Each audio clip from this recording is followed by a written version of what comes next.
Chair پر میں بیٹھا ہوا ہوں، تو میرے جو 7 بندے وہ گئے تھے باہر سے لے کر ان کا چیکنگ کے لیے، وہ اندر چلے گئے، مجھے باہر بٹھا گئے۔ تو عورت آئی تو اس نے اس طرح 2 بار دیکھا تو کہنے لگی ان کو کون لایا ہے؟ تو وہ کہنے لگے ہم لائے۔ انہوں نے کہا تمہیں اور بندہ کوئی نہیں نظر آیا؟ ایسے وہ گرم ہوئی، قریب تھا کہ ان کا گریبان کو پکڑ لیتی۔ تو میں نے کہا بچی بیٹی یہ تو میں حضور کی ناموس کے لیے آیا ہوں یہاں۔ تو میں نے پولیس والوں کو کہا، میں نے کہا جلدی مجھے اندر لے جاؤ ورنہ یہ عورت تمہیں مارے گی۔ اب سمجھ آ جائے نا تو پولیس کی وردی پہنے ہوئے بھی سمجھ آ جاتی ہے، کیوں جی؟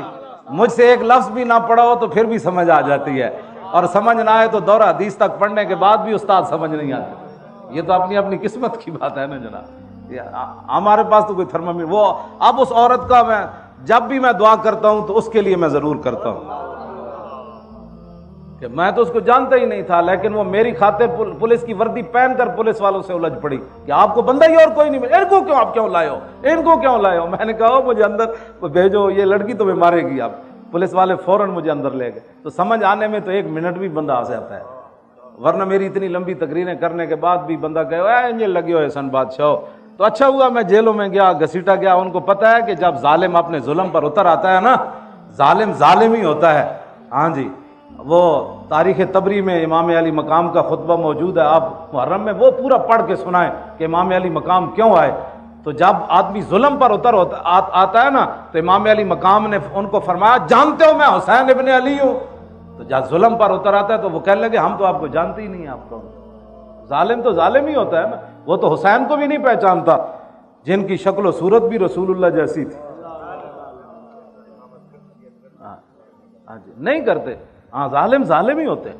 تو وہ اچھا ہوا مجھے میرے ساتھ جیلوں میں ظلم ہوا، پھر میرے گھر برباد کیا، پھر گھر سے مجھے گھسیٹا، پھر اٹھا کر مجھے گاڑی میں پھینکا جیسے بوری پھینکی جاتی ہے۔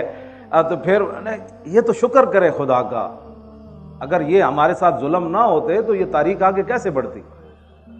تو پھر اللہ تعالیٰ ان اللہ مع الصابرین نہیں ہے، ہم روئے نہیں نا۔ وَلَنَبْلُوَنَّكُمْ یہ آیت ہمارے لیے اتری ہے نا، قوم سے مراد آپ اور میں ہی تو ہے، اسے ٹرمپ مراد تھوڑا ہے، اسے مودی تھوڑا مراد ہے۔ وَلَنَبْلُوَنَّكُمْ سے قوم سے کون مراد ہے؟ آپ اور میں۔ وَلَنَبْلُوَنَّكُمْ بِشَيْءٍ مِّنَ الْخَوْفِ وَالْجُوعِ وَنَقْصٍ مِّنَ الْأَمْوَالِ وَالْأَنفُسِ وَالثَّمَرَاتِ، ان ساری چیزوں کی آزمائش آپ سے بھی ہونی ہے اور مجھ سے بھی ہونی ہے۔ جب یہ آزمائش ہو جائے گی تو پھر آگے کیا ہوگا؟ وَبَشِّرِ الصَّابِرِينَ الَّذِينَ إِذَا أَصَابَتْهُمْ مُصِيبَةٌ قَالُوا إِنَّا لِلَّهِ وَإِنَّا إِلَيْهِ رَاجِعُونَ۔ وہ مجھے میں نے نا جتنا بھی انہوں نے مجھے گھسیٹا، پھر وہ آگے پھینکا، وہ میرے سر سے پگڑی بھی اتر گئی، تو میں نے وہ اپنی گود میں رکھ لی، ٹوپی میں نے سر میں پہن لی، تو وہ پھر بھی میں ہنس رہا تھا، تو وہ پولیس والے کہنے لگے آپ ہمارے ساتھ مذاق کرتے ہیں؟ تو میں نے کہا آپ کا میرا مذاق بنتا نہیں ہے۔ کہنے لگا پھر آپ ہنستے کیوں ہیں؟ تو میں نے کہا اس لیے میں ہنس رہا ہوں کہ جن کو خوش کرنے کے لیے تم نے میرے گھر اتنا تباہی مچائی، مجھے گھسیٹا اور مجھے ایسے پھینک رہے ہو، اور مجھے تم نے گرم چادر بھی نہیں لینے دی، کہا کہ چل مولوی کو لائے چلو، چلو مولوی کو لائے چلو، یہ مولوی ہے؟ ہاں یہ۔ میں کہا میرا نام خادم حسین۔ کہا اچھا تو ہے، پکڑو اس کو۔ وہ تقریباً 70 کے قریب ان کے ایسے گنیں پکڑی ہوئی تھی، وہ میرے گھر میں داخل ہوئے۔ کہتا آپ کا نام؟ میں کہا خادم حسین۔ کہتا اچھا پکڑو اس کو، اٹھو۔ میں نے کہا میں اٹھ نہیں سکتا۔ کہنے لگا یہ بہانے کرتا ہے، اس کو گھسیٹو۔ تو مجھے تو میں ہنس رہا تھا، تو وہ کہنے لگے آپ ہنستے کیوں ہیں؟ میں نے کہا جن کو خوش کرنے کے لیے آج جو روتے پھرتے ہیں ہمیں کیوں نکالا؟ توجہ۔ میں تو نہیں رویا، مجھے کیوں گھسیٹا؟ کیوں نہیں، میں واقعی نہیں رویا، مجھے کیوں گھسیٹا؟